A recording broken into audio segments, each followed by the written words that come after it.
Saya tuh program itu selain medis juga apalah alternatif ya. Alhamdulillah suami mau sih diajak periksa. Kemudian kalau pijat juga dia mau ikut dipijet kayak gitu. Terus minum jamu dia juga mau ikut minum jamu kayak gitu. Alhamdulillah ibu mertua itu begitu proteknya ke saya. Jadi kalau saya ke sana ada tetangga yang biasanya sering ngomong agak-agak nggak ngenakin gitu, saya diprotek. Jadi saya nggak boleh keluar gitu sama ibu mertua. Sampai sebegitunya.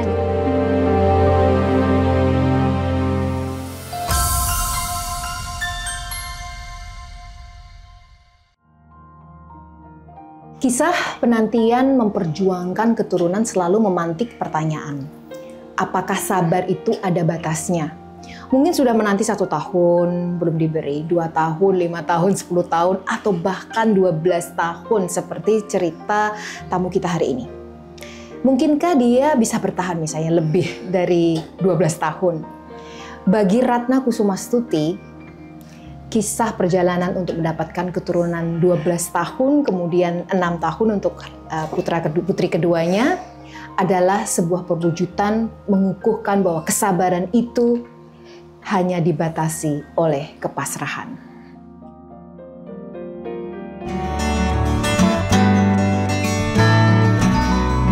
Masihkah berpikir Anda sendirian dalam mengusahakan amanah Allah di usia yang tidak lagi muda? Eits, Anda tidak sendiri dan tidak akan pernah sendiri. Ratna Kusumastuti dan suaminya mungkin satu dari sekian pasangan suami istri yang mengusahakannya saat di usia di atas 40 tahun. Ya, mungkin karena rezeki berupa dana dari Allah pun juga turun saat usia mereka benar-benar matang. Di usia mendekati 40 tahun, Ratna melahirkan bayi perempuannya dari proses bayi tabung. Menyisakan 1 embrio, Ratna berpikir untuk mencoba lagi. Namun, pandemi datang menghadang. Berlalu 5 tahun kemudian, Ratna berkeputusan cukup. Namun seolah Tuhan mencegahnya karena ada ruh yang menantinya di Lauhul Mahfuz.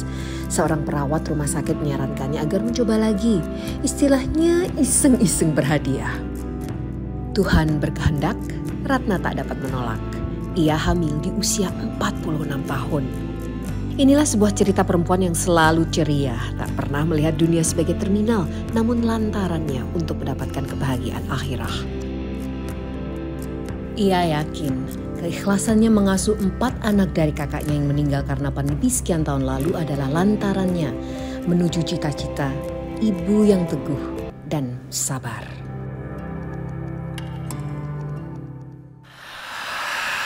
Assalamualaikum Bu Ratna Kusumastuti bersama Mina.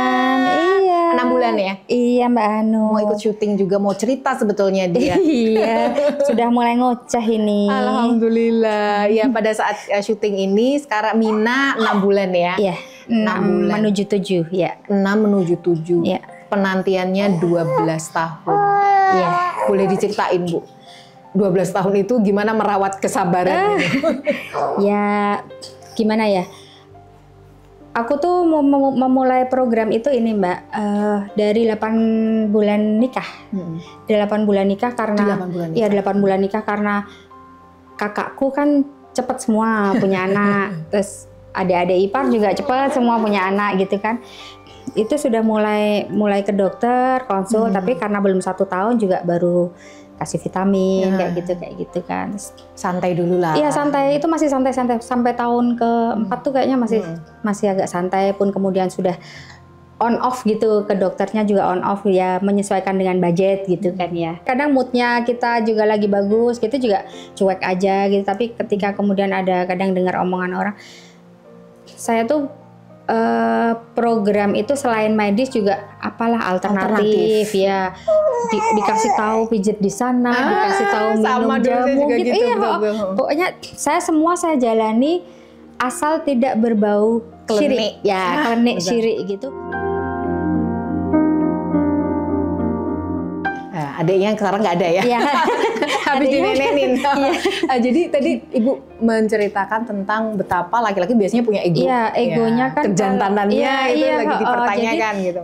Alhamdulillah suami mau sih diajak periksa. Kemudian kalau pijat juga dia mau ikut dipijet kayak gitu, terus minum jamu dia juga mau ikut minum jamu kayak gitu. Terapi yang medis pun juga beliaunya ketika kemudian suruh minum vitamin ini dia mau, dia selalu membersamai gitu. Itu kerasa banget ngefek karena banyak kenalan saya yang kemudian dia merasa berjuang sendirian karena ketika suaminya merasa oh aku nggak ada masalah kok, jadi dia jalan sendiri kayak gitu.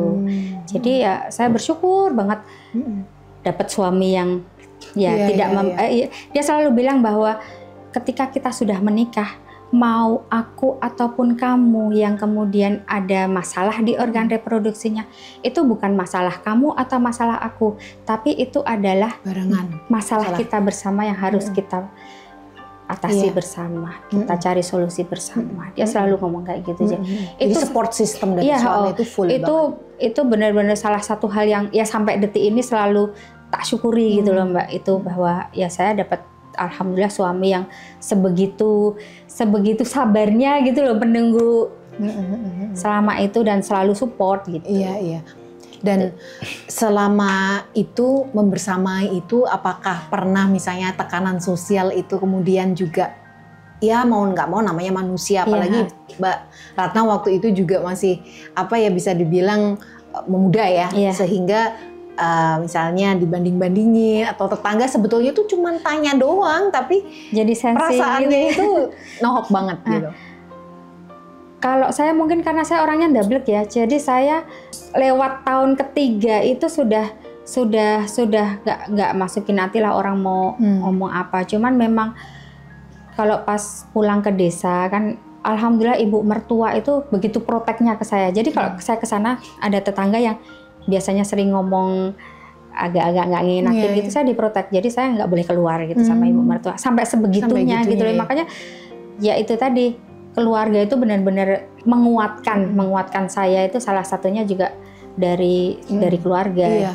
Jadi pertama suami, kemudian juga ibu mertua yang kadang-kadang kan gimana ibu mertua kalau anak laki-lakinya lama nggak punya anak kan kadang-kadang kalau cerita-cerita tuh banyak yang paling rewel gitu. Ibu mertua itu sering overthinking, tapi dia tidak pernah menampakkan di depan saya dan tidak pernah kemudian nge-push ngomong lewat suami atau apa, enggak gitu loh. Jadi cuman ya mikir aja, apa-apa dipikir kok belum dikasih kayak gitu aja, tapi nggak pernah kemudian gimana berpikiran jelek tentang saya gitu, juga nggak pernah. Mbak, tapi 12 tahun itu lama banget loh Mbak. Dan biasanya banyak orang sebelum 12 tahun mah udah tumbang dalam artian yang menyerah.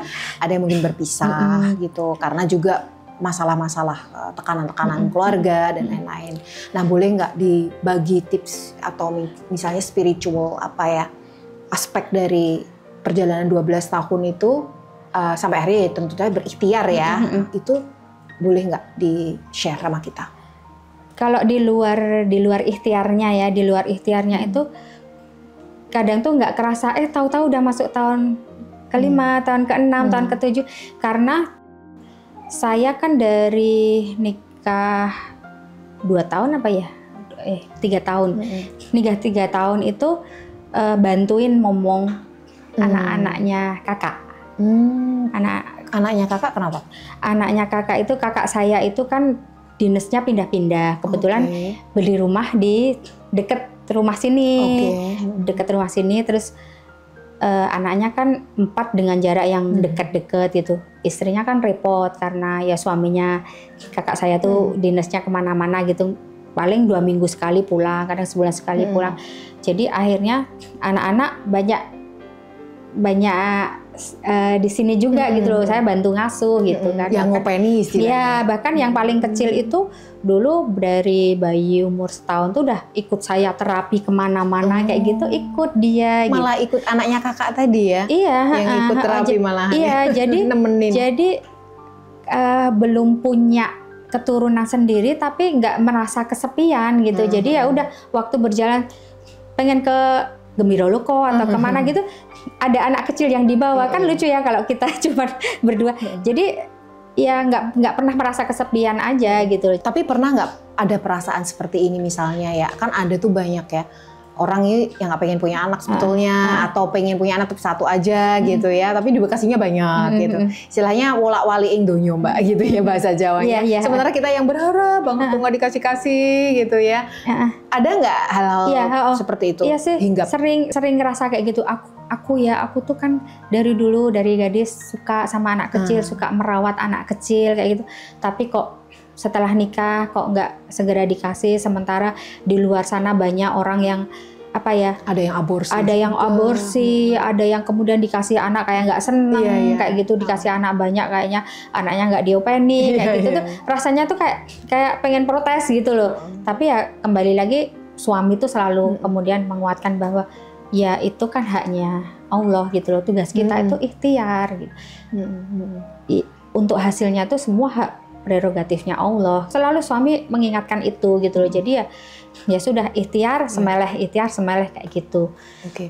Ada nggak satu amaliyah yang apa ya? Mungkin amalan lah istilahnya dalam perjalanan selama 12 tahun itu yang mungkin Mbak Ratna mengira atau menandai mungkin karena itu. Jadi memang karena saya masih tinggal diminta ibu untuk menemani ibu di sini, jadi kan tempat kumpul ya. Ponakan juga kalau libur pulang ke sini udah full. Orang tuanya nggak ini udah semua sama saya gitu. Puasa gitu juga di sini pasti rame banyak anak-anak kayak gitu. Ya dan itu pun saya juga nggak ada pikiran untuk mancing atau apa. Biasanya orang kan sering ya bilang buat pancingan, ngopeni anak sedulure kayak gitu.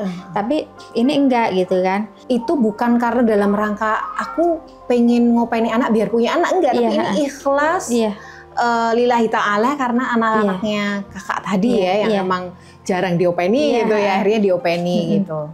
Jadi seneng aja sih Mbak. Jadi saya ngopeni anak-anak tuh seneng aja sih ketika anak-anak habis pulang sekolah pada kesini kayak gitu. Kalau saya sekarang malah berterima kasih gitu loh pada almarhum kakak saya, pada istrinya gitu karena suami kakaknya akhirnya meninggal ya? Ya akhirnya kemarin COVID itu kakak saya meninggal. Iya, dengan meninggalkan 4 anak. Iya, waktu itu yang kecil masih kelas 5 SD. Yang besar sendiri sehingga baru mau semacam kuliah. Allah itu kayak memberi semacam kawah candra di muka atau sampai kayak tes gitu ya.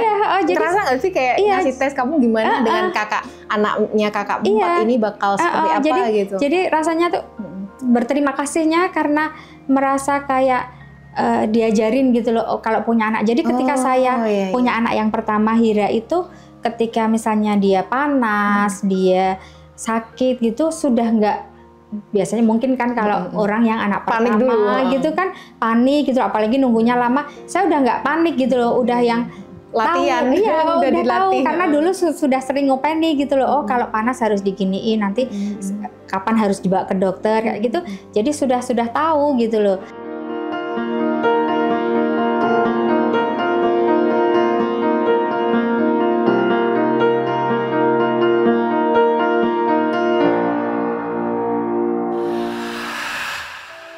Saya sempat insem juga. Jadi saya sempat insem itu 3 kali yang dilakukan tindakan insem plus 1 kali yang sudah proses tapi di tengah jalan kemudian di cancel karena sel telurnya nggak respon. Jadi sebenarnya 4 kali dibilang ya. Seperti itu. Terus sampai sudah insem yang terakhir itu dokternya bilang, Bu, ini kita sudah sekian kali tindakan insem.